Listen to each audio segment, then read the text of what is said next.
अस्सलाम वालेकुम। आज हम CS 401 assembly language collection number 3 पढ़ेंगे, जो है ब्रांचिंग। फर्स्ट टॉपिक है हमारा comparison and conditions. We use comparison and boolean expressions extensively in high level language. अब हाई लेवल लैंग्वेज में आपने काफ़ी अच्छी तरह पढ़ा होगा कंपैरिजन और कंडीशंस के बारे में। आपने पढ़ा होगा कि किस तरह वैल्यूज़ को कंपेयर किया जाता है, और वैल्यूज़ को कंपेयर करने के लिए आपने कुछ कंपैरिजन ऑपरेशंस पढ़े होंगे, जैसे कि less than, greater than, equal to, not equal to. ऐसे आपने कुछ कंडीशनिंग स्टेटमेंट पढ़ी होंगी वैल्यूज़ के ऊपर कंडीशन लगाने के लिए, जैसे इफ़, फॉर, इफ़, एल्स वगैरह। ऐसे कुछ आइटरेटिव स्टेटमेंट्स पढ़ी होंगी लूप चलाने के लिए, जैसे कि व्हाइल और फॉर लूप वगैरह। ऐसे ही आज हम देखेंगे कि किस तरह असेंबली लैंग्वेज में वैल्यूज़ को कंपेयर करेंगे और किस तरह वैल्यूज़ के ऊपर कंडीशंस लगाई जाती हैं। The basic root instruction for all comparison is CMP stands for compare. अब असेंबली लैंग्वेज में हम एक ऐसी इंस्ट्रक्शन पढ़ेंगे जो तमाम के तमाम कंपैरिजन ऑपरेशन को परफॉर्म करने के लिए इस्तेमाल होती है। वो है CMP। CMP की फुल फॉर्म है कंपेयर, ठीक है। ये वो इंस्ट्रक्शन है, वो बेसिक रूट इंस्ट्रक्शन है जो तमाम कंपैरिजन ऑपरेशन को परफॉर्म करने के लिए इस्तेमाल होती है, ठीक है। अब इसके अलावा भी आपने कुछ इंस्ट्रक्शंस पढ़ी थी ना फर्स्ट 2 चैप्टर्स में, जैसे कि मूव के इंस्ट्रक्शन, अरिथमेटिक और लॉजिक इंस्ट्रक्शन, जैसे कि ऐड, मल, सब, एंड और नोट। ऐसे ही CMP भी एक वो इंस्ट्रक्शन है जो कंपैरिजन के लिए इस्तेमाल होती है, ठीक है। हर इंस्ट्रक्शन का एक अपना-अपना काम होता है, और कंपैरिजन का काम वैल्यूज़ को कंपेयर करना होता है असेंबली लैंग्वेज के अंदर। वो कैसे करेंगे? The operation of CMP is to subtract the source operand from the destination operand, updating the flags without changing either the source or a destination। अब इसमें क्या करते हैं, जब भी हम कंपैरिजन की इंस्ट्रक्शन यूज़ करते हैं किसी भी स्टेटमेंट में, तो क्या होता है, जो भी सोर्स की वैल्यू होती है उसको डेस्टिनेशन की वैल्यू से माइनस करते हैं, ठीक है। और जब हम माइनस करते हैं तो क्या होता है, फ्लैग रजिस्टर्स के अंदर कुछ बिट्स होती हैं वो अपडेट हो जाती हैं, ठीक है। यानी कि आपको पढ़ाया था मैंने फर्स्ट चैप्टर्स के अंदर कि फ्लैग रजिस्टर्स क्या होते हैं। यहाँ पे देखिए, फ्लैग रजिस्टर हमने पढ़ा था कि इसके अंदर टोटल 16 बिट्स होती हैं, और क्योंकि flag register as a unit काम नहीं करता, ये इसकी हर बिट एज ए इंडिपेंडेंट काम कर रही होती है। इसकी हर बिट की अपना अपना फंक्शन होता है और अपना अपना नाम होता है, जैसे कि carry flag, parity flag, auxiliary flag, zero flag, sign flag and overflow. अब इनमें से 4 वो वाहद बिट्स हैं जो कंपैरिजन के लिए इस्तेमाल होती हैं। वो हैं carry flag, zero flag, sign flag, overflow flag. यानी कि जब भी हम वैल्यूज़ को कंपेयर करेंगे ना असेंबली लैंग्वेज में, तो उनका रिजल्ट इन चारों में से कोई ना कोई बिट अपडेट होगी। फिर हमें पता चलेगा कि हमने कौन सा कंपैरिजन ऑपरेशन परफॉर्म किया है इन चारों में से, ठीक है। फॉर एग्जांपल यहाँ पे मैंने एक स्टेटमेंट लिखी है जिसमें मैंने इंस्ट्रक्शन यूज़ की है कंपेयर की, और एक डेस्टिनेशन हमारे पास, फिर हमारे पास है सोर्स। अब हमने क्या करना है, सोर्स की वैल्यू को जब भी कंपेयर करना है ना कंपैरिजन के लिए, हमने सोर्स की वैल्यू को डेस्टिनेशन की वैल्यू से माइनस करना है, ठीक है। जब हम माइनस करेंगे तो ये जो चारों बिट्स है ना, sign flag, carry flag, zero flag, overflow flag, इनमें से कोई ना कोई बिट अपडेट हो जाएगी, ठीक है। यानी कि किसी न किसी की वैल्यू जब 1 होगी तो फिर हमें पता चलेगा कि हमने कौन-सा कंपैरिजन ऑपरेशन परफॉर्म किया है, ठीक है। मिसाल के तौर पे यहाँ पे मैंने एक वैल्यू लिखी है, मैं 3 में से माइनस करने लगी हूँ 7 को। अब माइन छोटी वैल्यू में से हमें पता है कि हम बड़ी वैल्यू माइनस नहीं कर सकते। हम क्या करते हैं, हमें कैरी लेना पड़ता है, हमें बोरो लेना पड़ता है अगली वैल्यू में से, ठीक है।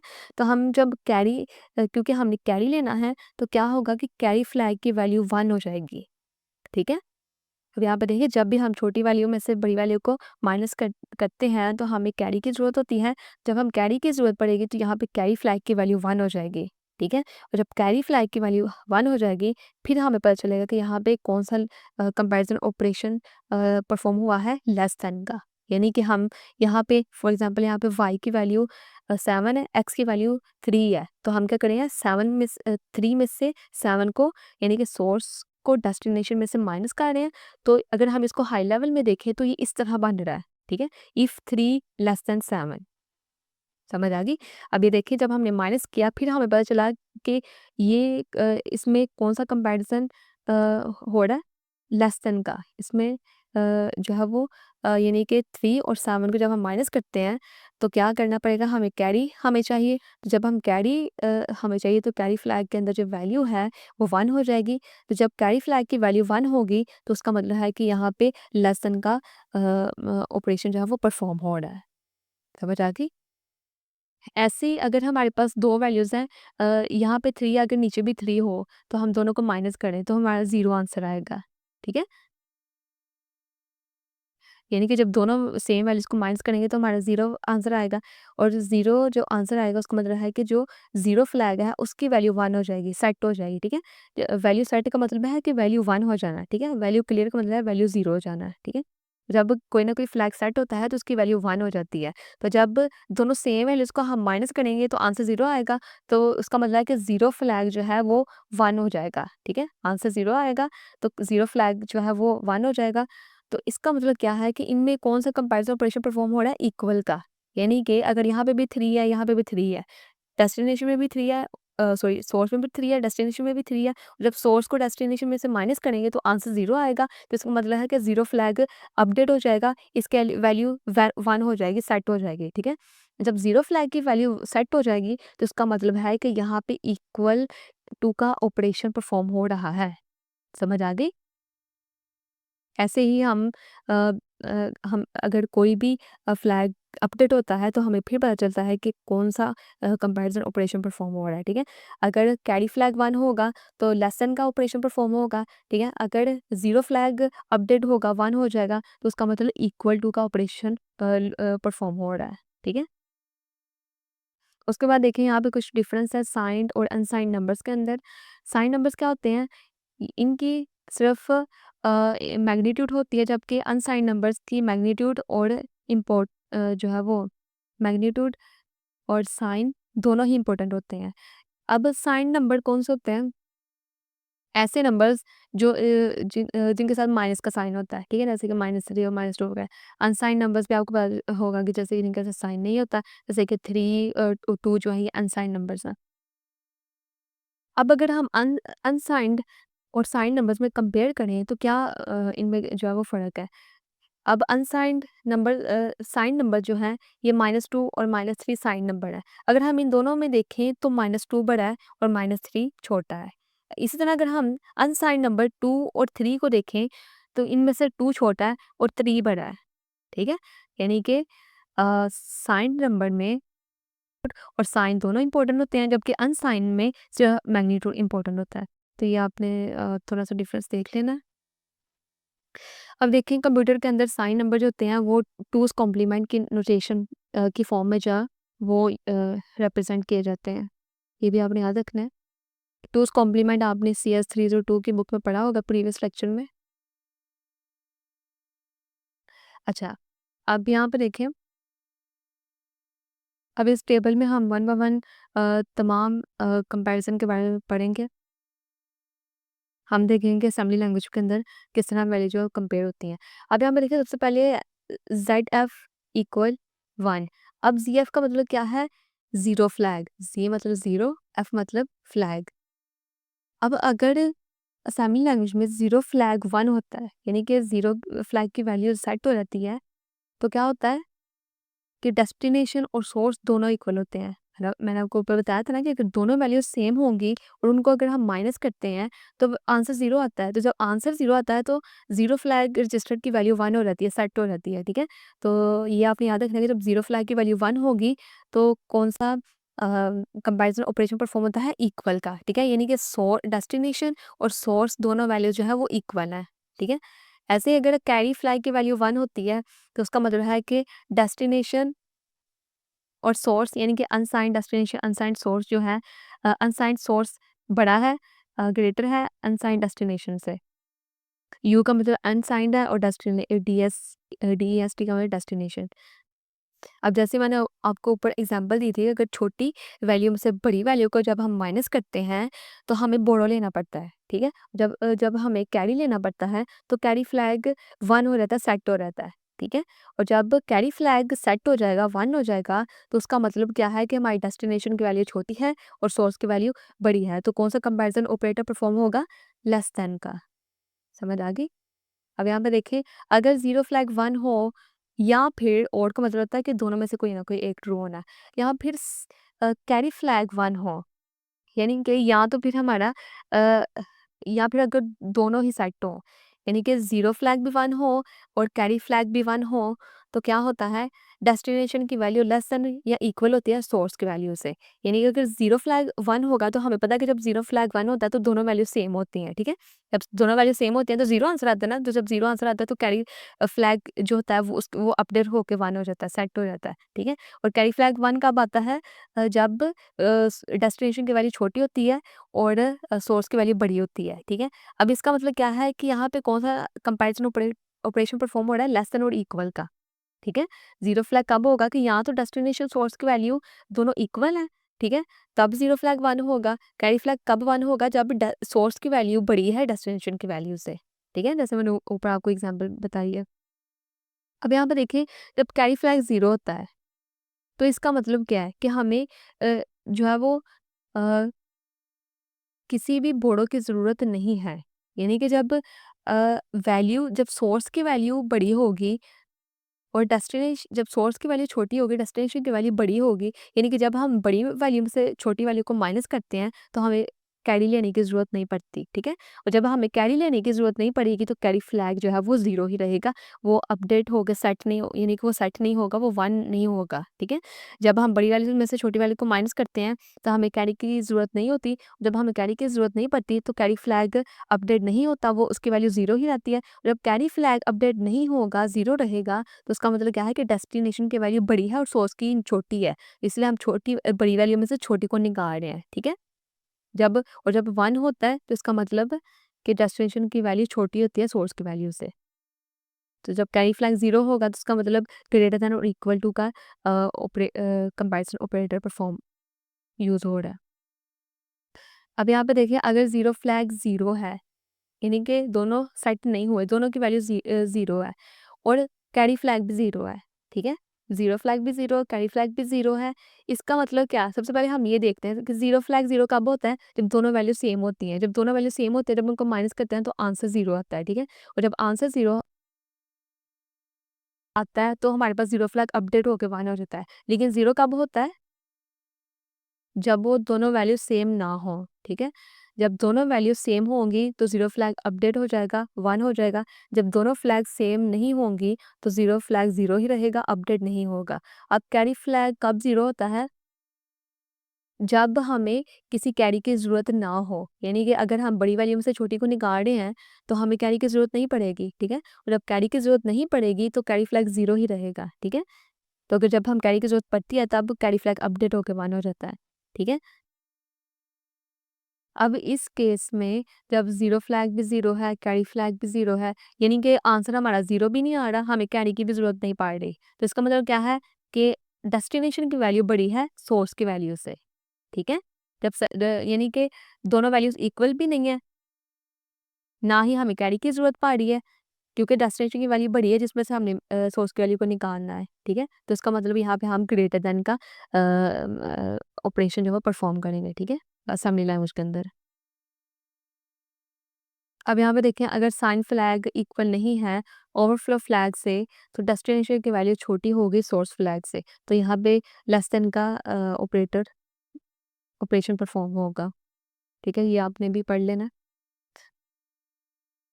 इसी तरह यहाँ पे देखिए, अगर ज़ीरो फ्लैग 1 हो और साइन फ्लैग और ओवरफ्लो फ्लैग इक्वल ना हो, तो कौन-सा ऑपरेशन परफॉर्म होगा? लेस देन और इक्वल टू का। ऐसे अगर साइन फ्लैग और ओवरफ्लो फ्लैग दोनों इक्वल होंगे, तो कौन-सा ऑपरेशन परफॉर्म होगा? ग्रेटर देन और इक्वल टू का, ठीक है? तो इनकी डिटेल आपने पढ़ लेनी है। मुश्किल नहीं है, अगर आप पढ़ेंगे तो आपको समझ आ जाएगी। ऐसे ही अगर ज़ीरो फ्लैग 0 है, साइन फ्लैग और ओवरफ्लो फ्लैग दोनों इक्वल हैं, तो उसका मतलब क्या है कि डेस्टिनेशन की वैल्यू बड़ी है और सोर्स की वैल्यू छोटी है। तो ज़्यादातर आपने इसका करके देख लेना है कि आपको पहले 3-4 जिस तरह याद होने चाहिए, क्योंकि ये एमसीक्यूज़ के लिए इम्पोर्टेंट है। इनमें से एमसीक्यूज़ में आ जाते होते हैं, ठीक है? उसके बाद देखें, यहाँ पे अगला टॉपिक है हमारा कंडीशनल जंप्स। अच्छा, अभी तो हमने कुछ कंपैरिज़न के बारे में पढ़ा कि किस तरह असेंबली लैंग्वेज के अंदर हम वैल्यूज़ को कंपेयर करते हैं। सिर्फ़ आपने 2 बातें याद रखनी है कि कंपेयर करने के लिए हम सीएमपी की इंस्ट्रक्शन यूज़ करते हैं और हम सोर्स की वैल्यू को डेस्टिनेशन से माइनस करते हैं, ठीक है? और जब हम माइनस करते हैं, तो जो हमने 4 फ्लैग पढ़े हैं उनमें से किसी न किसी एक फ्लैग की वैल्यू अपडेट होती है, फिर हमें पता चलता है कि हमने कौन-सा कंपैरिज़न ऑपरेशन परफ़ॉर्म किया है, ठीक है? बस आपने ये बात याद रखनी है, जो मैंने ऊपर आपको सारी डिटेल से समझाया ना, तो वो बस यही था सारा कुछ। अब हम पढ़ने लगे हैं कंडीशंस के बारे में, ठीक है? हाई लेवल लैंग्वेज में आपने पढ़ा होगा कंडीशन के बारे में कि हम कंडीशन लगाते हैं वैल्यूज़ के ऊपर, कुछ कंडीशनल स्टेटमेंट यूज़ करते हैं, इफ और इफ एल्स वगैरह, ठीक है? यानी कि वो कैसे काम करती है कंडीशनल स्टेटमेंट, अगर जो कंडीशन हमारे पास है, अगर वो ट्रू होती है, तो उसकी बॉडी जो है वो रन होती है, ठीक है? लेकिन अगर वो कंडीशन फ़ॉल्स हो जाती है, तो जो एल्स वाली स्टेटमेंट होती है वो रन होती है, ठीक है? से ही हम लोग जो है वो असेंबली लैंग्वेज में पढ़ेंगे कि किस तरह कंडीशंस लगाते हैं वैल्यूज़ के ऊपर। अब यहाँ पे कुछ इंस्ट्रक्शंस यूज़ होती हैं असेंबली लैंग्वेज में, जैसे कि जेज़ी, जेज़ी का मतलब जंप ज़ीरो, जेएनज़ी का मतलब जंप नोट ज़ीरो, ठीक है?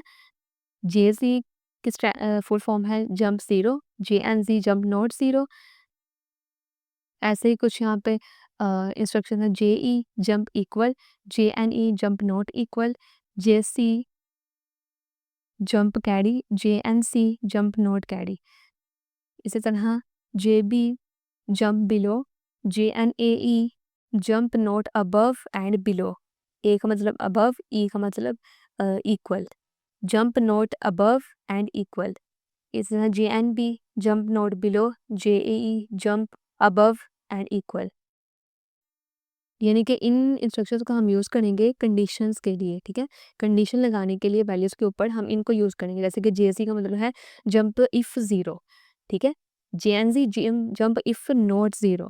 जैसे हम इफ यूज़ करते हैं ना हाई लेवल लैंग्वेज में, ऐसे ही इन इंस्ट्रक्शंस को हमने यहाँ पे कंडीशंस के लिए यूज़ करना है। तो नीचे हम पढ़ते हैं। अब इनको समझने के लिए हम नीचे कोड देखेंगे, फिर वहाँ से आपको क्लियरली सारा समझ आ जाएगा कि कंडीशंस हम किस तरह असेंबली लैंग्वेज में लगाते हैं। अच्छा, यहाँ पे देखें कोड है हमारे पास, a program to add 10 numbers without a separate counter. Program है जिसमें हम 10 नंबर को ऐड करने हैं विदाउट अ सेपरेट काउंटर। अब सबसे पहले देखें नीचे, सबसे पहले उन्होंने एक वेरिएबल बनाया हुआ है जिसमें असेंबली डायरेक्टिव्स बनाया हुआ है डिफाइन वर्ड का, जिसमें 10 वैल्यू स्टोर की गई हैं। अ, उसके बाद दूसरा वेरिएबल है टोटल का, अ, जिसकी असेंबली डायरेक्टिव है डिफाइन वर्ड, जिसमें वैल्यू है 0 स्टोर की गई है। सबसे पहले यहाँ पे देखें move B X comma zero. हम लोग क्या कर रहे हैं कि ज़ीरो को बेस रजिस्टर के अंदर जो है वो मूव कर रहे हैं, उसके बाद ज़ीरो को हम ए एक्स रजिस्टर के अंदर भी मूव कर रहे हैं, ठीक है? अब यहाँ पे देखें, एक यहाँ पे एक कंडीशन लगी हुई है। अब इस L1 का मतलब क्या है, ये एक लेबल होता है, ठीक है? अब इस लेबल का क्या काम होता है कि हमने जब भी कोई जंप की इंस्ट्रक्शन लगानी होती है ना, तो उस लेबल का हम नाम यूज़ करते हैं। जब उसका नाम यूज़ करते हैं तो वो जंप की मदद से हमें दोबारा उसी स्टेटमेंट के ऊपर लेके जाता है, ठीक है?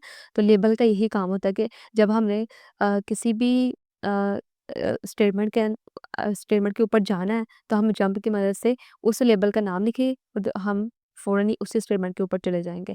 अब यहाँ पे देखें, जब हम की एक कंडीशन बनी हुई है, जैसे हम हाई लेवल लैंग्वेज के ऊपर नहीं कंडीशन बनाते, वैसे ही यहाँ पे। अब यहाँ पे add A X comma bracket num1 plus B x.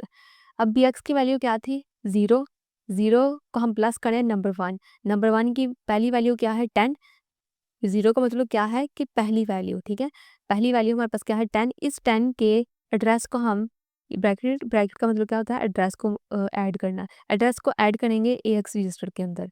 इसी तरह add B X comma 2, B को हम ऐड करेंगे बी एक्स रजिस्टर के अंदर। अब हमने यहाँ पर देखिए कंपेयर की इंस्ट्रक्शन लगाई हुई है, ठीक है? वैल्यू को कंपेयर करने लगे हैं। अब उन्होंने कहा है कंपेयर करें बी एक्स की वैल्यू को 20 से, यानी कि कंपेयर करेंगे। अब यहाँ पे नीचे में देखें इंस्ट्रक्शन हम यूज़ किया है जंप की, जंप नॉट इक्वल, ठीक है? उन्होंने कहा है कि इन दोनों को कंपेयर करें, अगर इन दोनों की वैल्यू इक्वल नहीं है, जंप नॉट इक्वल, अगर इक्वल नहीं है तो दोबारा इस L1 लेबल के ऊपर चले जाओ और दोबारा इस तमाम कंडीशन को दोबारा से रन करो, ठीक है? समझ आ रही है ना? यानी कि यहाँ पे देखें कि अगर बी एक्स की वैल्यू इसके इक्वल नहीं है तो दोबारा इस स्टेटमेंट हम चलेंगे। अब बी एक्स की वैल्यू क्या है? 2, जो अभी हमने स्टोर की थी, 2 हमने bx के अंदर लेके गए थे ना, ऐड किया था। अब 2 क्या 20 के इक्वल है? नहीं इक्वल। तो अगर दोनों इक्वल नहीं हैं, तो दोबारा इस लेबल में चले जाओ L1 पे और दोबारा से इसको रन करो, ठीक है? तो हम फिर से यहाँ पे चलेंगे और दोबारा से इसको रन करेंगे। अब यहाँ पे देखें, फिर से हम bx की वैल्यू को नंबर 1 में ऐड करेंगे। अब bx की वैल्यू क्या है? 2, क्योंकि यहाँ पे हमने 2 को ऐड किया था ना bx के अंदर। अब यहाँ पे bx की वैल्यू 2 है, उस 2 को हम ऐड करेंगे नंबर 1 वेरिएबल के अंदर। जब हमने 2 को ऐड किया तो हम क्या करेंगे, पहली वैल्यू से दूसरी वैल्यू में चले जाएँगे, ठीक है? क्योंकि डिफाइन वर्ड असेंबली डायरेक्टिव हम यूज़ कर रहे हैं, तो हमने 2 नंबर आगे जाना होता है।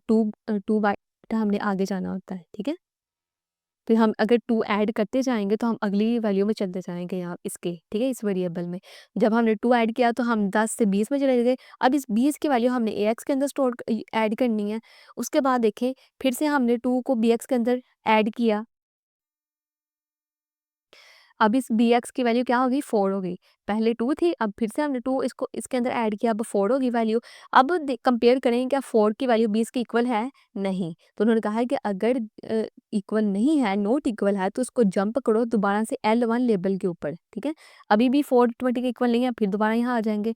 अब हम तब तक इसको लूप को चलाते रहेंगे जब तक हमारी वैल्यू दोनों इक्वल नहीं हो जाती। जैसे ही दोनों की वैल्यू इक्वल हो जाती है, हम इससे बाहर निकल जाएँगे और हम अगली स्टेटमेंट को रन करेंगे, ठीक है?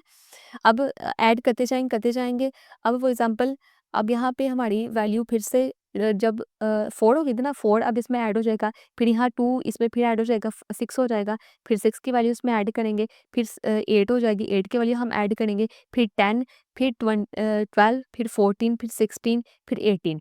तो यहाँ पे टोटल हम वैल्यू देख लेंगे कि कितनी है, 1, 2, 3, 4, 5, 6, 7, 8, 9, टोटल 10 वैल्यूज़ हैं। तो अगर हम 10 हर वैल्यू में 2 ऐड करें, पहली वैल्यू में अगर हम 2 ऐड करें तो 20, 20 में फिर 2 ऐड किया, सॉरी, फिर 2 ऐड किया हमने नंबर 1 में, तो 4 हो गया। 4 में हमारे पास ये वैल्यू है, 4 में 2 ऐड किया, 6 में ये वैल्यू है, 6 में 4 2 जमा के 8 में ये वैल्यू है, फिर 10 में ये, फिर 12 में ये, 14 में ये, 16 में ये, 18 में ये, ठीक है? जैसे ही हमारी वैल्यू जो है वो 50 पे आ जाती है, 18 में आ जाती है, यानी कि bx की वैल्यू यहाँ पे 2 ऐड होता रहेगा। जैसे ही 2 जो है यहाँ पे 18 हो जाता है, ठीक है? जैसे ही bx की वैल्यू 18 हो जाएगी, अब 18 में हमारे पास कौन-सी वैल्यू है? ये लास्ट वाली 50। अब ये 50 x के अंदर जाएगी, उसके बाद यहाँ पे नीचे आएँगे, x की वैल्यू अब 2 के अंदर bx के अंदर फिर 2 ऐड करेंगे। अब bx के अंदर क्या था? 18, 18 के अंदर फिर 2 ऐड किया तो 20 हो गया। अब कंपेयर करें, क्या दोनों की वैल्यू सेम है? जी हाँ। दोनों की वैल्यूज़ जो है वो सेम है, यानी कि 20, 20 के इक्वल है।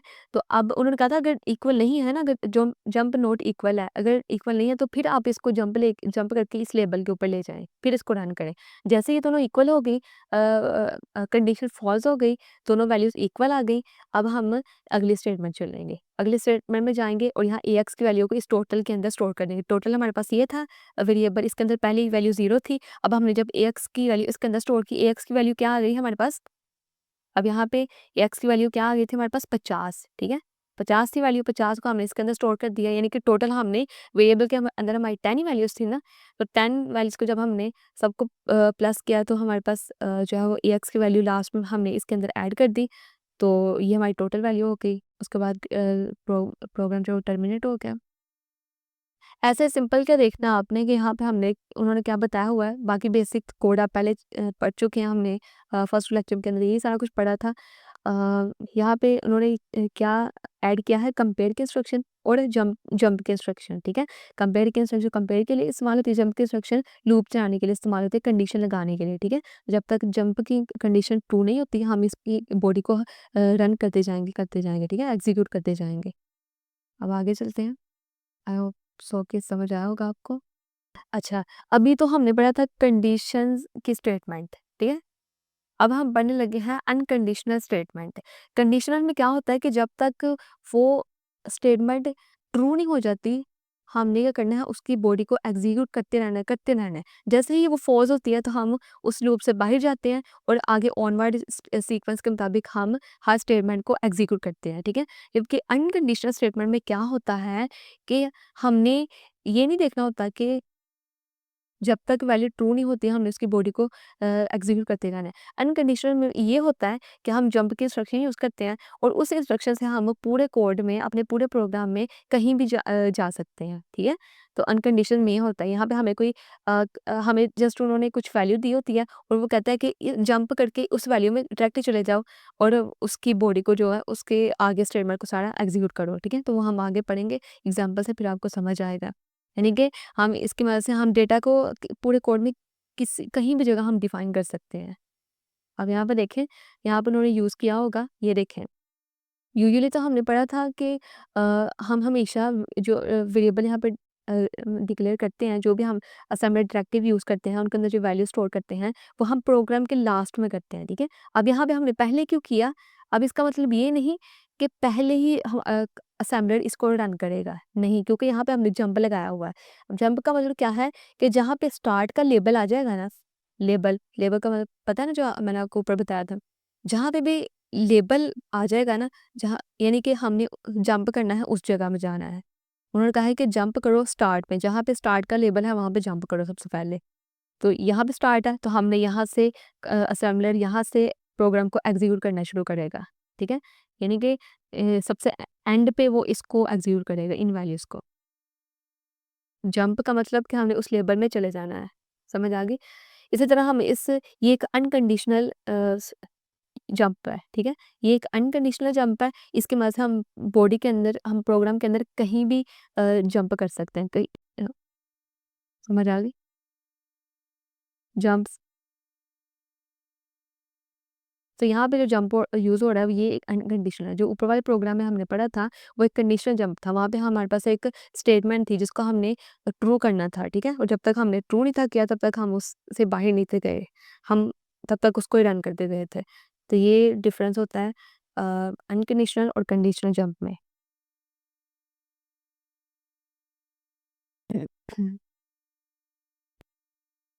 अच्छा जी, अब यहाँ पे देखिए हम एड्रेसिंग के बारे में पढ़ने जा रहे हैं। अब असेंबली लैंग्वेज में 2 तरह की एड्रेसिंग होती है। एक होती है रिलेटिव एड्रेसिंग, एक होती है एब्सोल्यूट एड्रेसिंग। अब यहाँ पे देखिए मैंने दोनों की डेफिनेशन यहाँ पे कंसाइज़ वे में लिखी हुई है, ताकि हमको सही तरह समझ आ जाए। सबसे पहले देखिए कि एब्सोल्यूट एड्रेसिंग क्या होती है? द एक्चुअल मेमोरी एड्रेस और the operand is directly specified in the instruction. अब इसका मतलब क्या है कि जो ऑपरेंड की जो एक्चुअल मेमोरी होती है, ठीक है? जो उसका एक्चुअल एड्रेस होता है, उसको हम स्पेसिफाई कर रहे होते हैं, ठीक है? उसको हम मूव कर रहे होते हैं, उसके ऊपर हम ऑपरेशन कर रहे होते हैं परफॉर्म। यानी कि हम यहाँ पे जो मेमोरी के अंदर उसकी जो रियल वैल्यू होती है, उसको मूव कर रहे होते हैं, इस रजिस्टर के अंदर, ठीक है? अब रिलेटिव एड्रेसिंग क्या होती है? The address of the operand is determined by adding an offset to a base और इंडेक्स रजिस्टर।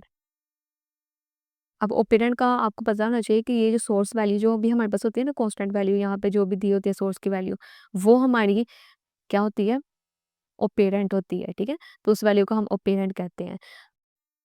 तो यहाँ पे देखिए रिलेटिव एड्रेसिंग एड्रेसिंग में उन्होंने क्या बताया हुआ है कि हम डिटरमाइन करते हैं ऑपरेंड के एड्रेस को ऑफसेट और बेस इंडेक्स रजिस्टर को, दोनों को प्लस करके। यानी कि एक हमारे पास बेस रजिस्टर होता है, एक हमारे पास ऑफसेट होता है। जब दोनों को प्लस किया रहता है, तो उस एड्रेस को हम आगे रजिस्टर के अंदर मूव करते हैं, ठीक है? तो दोनों में डिफरेंस क्या है कि एब्सोल्यूट एड्रेसिंग में हम मेमोरी की एक्चुअल वैल्यू को मूव कर रहे होते हैं, जो उसकी उसके जो रियल एक्चुअल एड्रेस होता है मेमोरी के अंदर, उसको मूव कर रहे होते हैं। जबकि रिलेटिव एड्रेसिंग में हमारे पास एक बेस रजिस्टर होता है, उसके अंदर हम कोई भी ऑफसेट ऐड करते हैं और ऐड करने के बाद जो भी एड्रेस आता है, उसको हम एक्यूमुलेटर एक्सटेंडेड रजिस्टर के अंदर मूव कर रहे होते हैं, ठीक है? दोनों में मेन डिफरेंस ये होता है। इसके अंदर एक्चुअल में वैल्यू एड्रेस यूज़ किया जाता है सोर्स रजिस्टर का, सोर्स वैल्यू का। और यहाँ पे यानी कि ऑपरेंड का एक्चुअल वैल्यू मेमोरी के अंदर जो उसका एड्रेस होता है, वो यूज़ किया जाता है। जबकि यहाँ पे बेस रजिस्टर के अंदर ऑफसेट को ऐड करके जो एड्रेस होता है, उसको हम मूव करते हैं, ठीक है? एक्चुअल यहाँ पे ऑपरेंड का एड्रेस यूज़ नहीं किया जाता। अब यहाँ पे देखिए हम कुछ जंप के टाइप्स पढ़ने जा रहे हैं। 3 टाइप्स होती हैं जंप की, नियर, शॉर्ट और फार। नियर सबसे पहले देखिए हमारे पास नियर जंप है। ये क्या होता है जंप? होता है कि अब आपको तो पता है ना कि मैंने आपको बताया था कि मेमोरी के अंदर कुछ सेगमेंट्स बने होते हैं, ठीक है? हर सेगमेंट की अपनी-अपनी मेमोरी होती है, ठीक है? कुछ 64 किलो के होते हैं। तो जंप जब हम करते हैं ना, तो क्या होता है कि वैल्यू एक जगह से दूसरी जगह में जा रही होती है, ठीक है? यानी कि इंक्रीज़ या डिक्रीज़ हो रही होती है वैल्यू जब हम जंप करते हैं। यहाँ पे कुछ सेगमेंट्स बनाया हुआ है मेमोरी के अंदर, ये कुछ सेगमेंट्स होते हैं जैसे कि कोड सेगमेंट और डेटा सेगमेंट।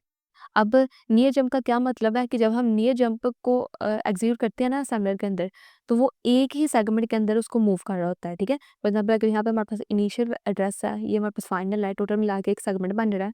तो क्या होगा नियर में क्या होगा कि इसी सेगमेंट में एक जगह से वो दूसरी जगह जाके जंप करेगा, ठीक है? अगर हम नियर जंप लगा रहे हैं तो वो एक ही सेगमेंट मेमोरी के अंदर एक ही सेगमेंट के अंदर जंप करेगा, वो एक सेगमेंट से दूसरे सेगमेंट के अंदर नहीं जाएगा, ठीक है?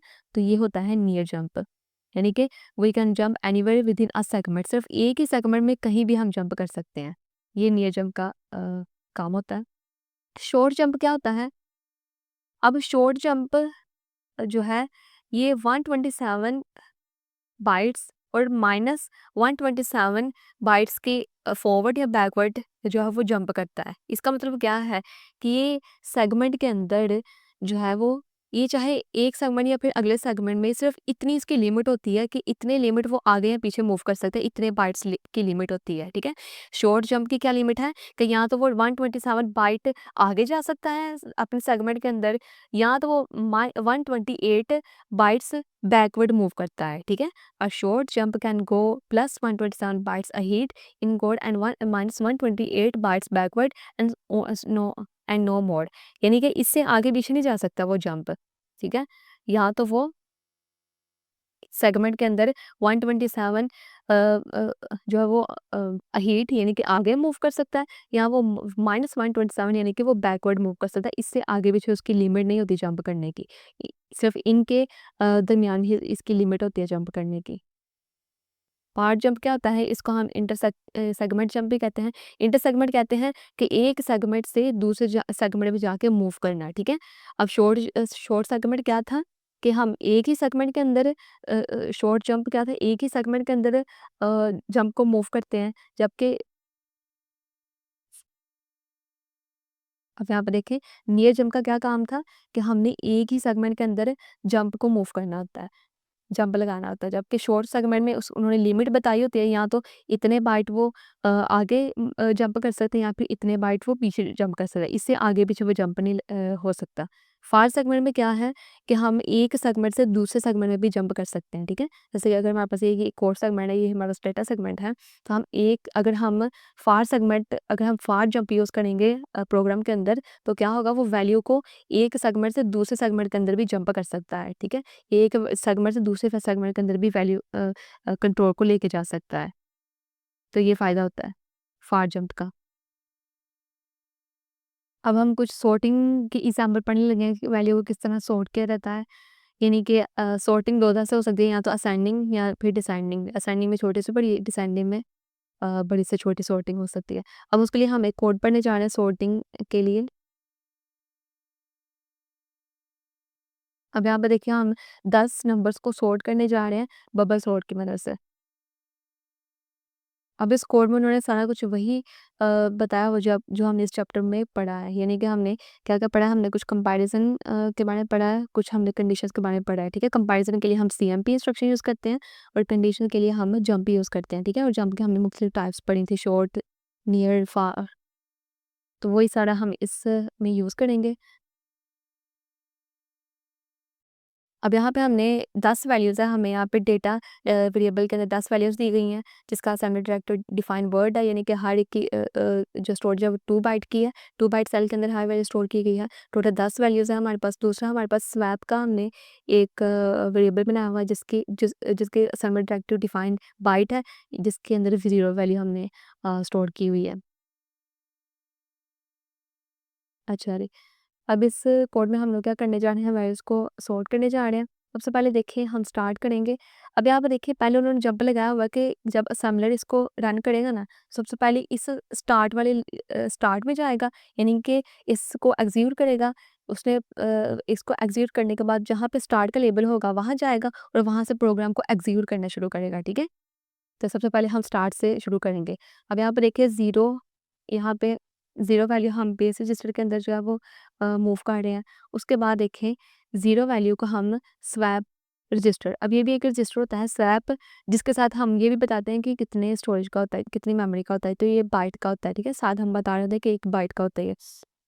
0 वैल्यू का हम स्वैप रजिस्टर के अंदर मूव करेंगे, ठीक है। उसके बाद देखें पहला लूप हम लोग चलाने लगे हैं। इस लूप के अंदर बेस रजिस्टर की वैल्यू को हम डेटा के अंदर यूज़ करेंगे। डेटा क्या है? इस वेरिएबल का नाम है जो हमने रखा हुआ है, ठीक है। अब बेस रजिस्टर क्या है? 0, यानी कि 0 यानी कि पहली वैल्यू, जब हम 0 को डेटा के अंदर प्लस करेंगे, यानी कि पहली वैल्यू को हम यहाँ पे यूज़ करेंगे 60 है। इस 60 को हम AX रजिस्टर के अंदर मूव करेंगे। फिर हम कंपेयर करेंगे, यानी कि कम यहाँ पे देखें सबसे पहले इस BX की वैल्यू को डेटा के अंदर प्लस किया जा रहा है। BX की वैल्यू क्या थी? 0, 0 को डेटा के अंदर प्लस किया तो 60। अब 60 के अंदर हमने 2 प्लस किया तो क्या आएगा? ये हमारे पास अगली रकम आ जाएगी, ये वही 55, ठीक है। यानी कि क्या हो रहा है यहाँ पे BX की वैल्यू भी डेटा के अंदर ऐड हो रही है, 2 की वैल्यू भी ऐड हो जाएगी, ठीक है। जब BX की वैल्यू 0 थी, 0 में 2 ऐड हुआ तो 2 हो गया। 2 जब डेटा के अंदर ऐड हुआ तो हम 0 से कहाँ चले गए? 2 वाली वैल्यू के ऊपर, ठीक है। हमने पढ़ा कि जब 2 ऐड करते हैं तो हम अगली वैल्यू के ऊपर चलते जाते हैं, ठीक है। अब 55 वैल्यू को हम AX के अंदर स्टोर करेंगे। अब यहाँ पे उन्होंने कंडीशनल इंस्ट्रक्शन यूज़ किया है जंप की। यहाँ पे कौन-सी जंप की टाइप यूज़ की जा रही है? Jump below equal, jump if below equal, यानी कि जंप करो अगर ये वैल्यू छोटी है या फिर दोनों इक्वल वैल्यूज़ हैं, ठीक है।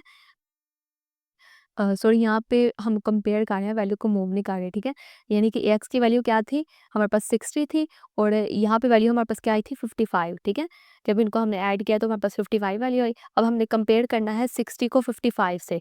यहाँ पे हम ना सॉर्टिंग जब करते हैं तो हम कंपेयर कर रहे होते हैं वैल्यूज़ को, पिछली वैल्यू को अगली से, फिर इस वैल्यू को अपनी अगली वैल्यू से, फिर इसको अगली वैल्यू से। ऐसे हमने वन बाय वन सारी पिछली वैल्यू को अपनी अगली वैल्यू से कंपेयर करना है, ठीक है। अब यहाँ पे देखिए AX में हमारे पास 60 था और इसको इस यहाँ पे वैल्यू हमारे पास 55 आई है। अब इन दोनों को जब हमने कंपेयर किया तो उन्होंने कहा कि जंप करो अगर ये दोनों वैल्यूज़ बिलो या इक्वल हैं, ठीक है? बिलो और या फिर इक्वल वैल्यूज़ हैं। अब AX की वैल्यू 60 है और यहाँ पे वैल्यू 55 है। क्योंकि ये दोनों इक्वल नहीं है वैल्यू, छोटी बड़ी वैल्यूज़ हैं, तो हम लोग क्या करेंगे? जंप लगाने के बाद हम कहाँ पे मूव होंगे? इस नो स्वैप लेबल के ऊपर आ जाएँगे, क्योंकि वैल्यूज़ इक्वल नहीं है। अ, इसलिए हम यहाँ पे आ जाएँगे। BX के अंदर ऐड हो गया, उसके बाद 18 BX के अंदर अब यहाँ पे हम फिर कंपेयर करने लगे हैं, कंपेयर की इंस्ट्रक्शन यहाँ पे यूज़ करेंगे। अब BX की वैल्यू क्या थी? 2। जब इफ़ नॉट इक्वल, अगर ये दोनों BX और 18 इक्वल नहीं हैं, तो हम नहीं है तो फिर दोबारा लूप व्हाइल के ऊपर चले जाओ और इसको दोबारा से एग्ज़ीक्यूट करो, ठीक है?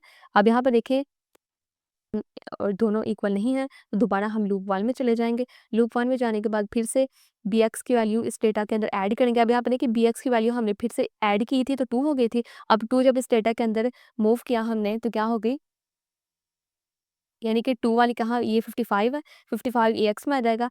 अब यहाँ पे फिर से देखें BX की वैल्यू 2 थी, अब 2 में 2 जमा किया तो 4 हो गया, 4 हमारे पास कौन-सी वैल्यू 45। अब इस 45 को हम कंपेयर करेंगे AX की वैल्यू से, AX की वैल्यू क्या हो गई अब 50, 55 यानी कि पहले हमने 60 और 55 को कंपेयर किया, अब 55 और 45 को कंपेयर करने जा रहे हैं, ठीक है। अब यहाँ पे फिर से कंपेयर करेंगे, अब दोनों वैल्यूज़ फिर से इक्वल नहीं है, तो हम दोबारा से इस लूप में दोबारा आ जाएँगे, ठीक है। यानी कि यहाँ पे हम जब लूप चलाते रहेंगे जब तक वैल्यूज़ जो है वो ट्रू नहीं हो जाती। जैसे ही हमारी वैल्यू ट्रू हो जाती है, हम इस जंप से निकलेंगे और इस सारी स्टेटमेंट्स को हम एग्ज़ीक्यूट करेंगे, ठीक है? यानी कि यहाँ पे वैल्यूज़ को कंपेयर किया जा रहा है हर पिछली वैल्यू को अगली वैल्यू से। तो ये सारा आपने देख लिया ना, इस तरह के छोटे कोर्सेज़ छोटे प्रोग्राम्स जो होते हैं ये पेपर में आ जाते हैं। ये आपने अच्छी तरह देख लेना है। बिल्कुल मुश्किल नहीं है, वही है जो आपने 20 चैप्टर में सारा कुछ पढ़ा हुआ है। ओके जी, यही था हमारा आज का लेक्चर।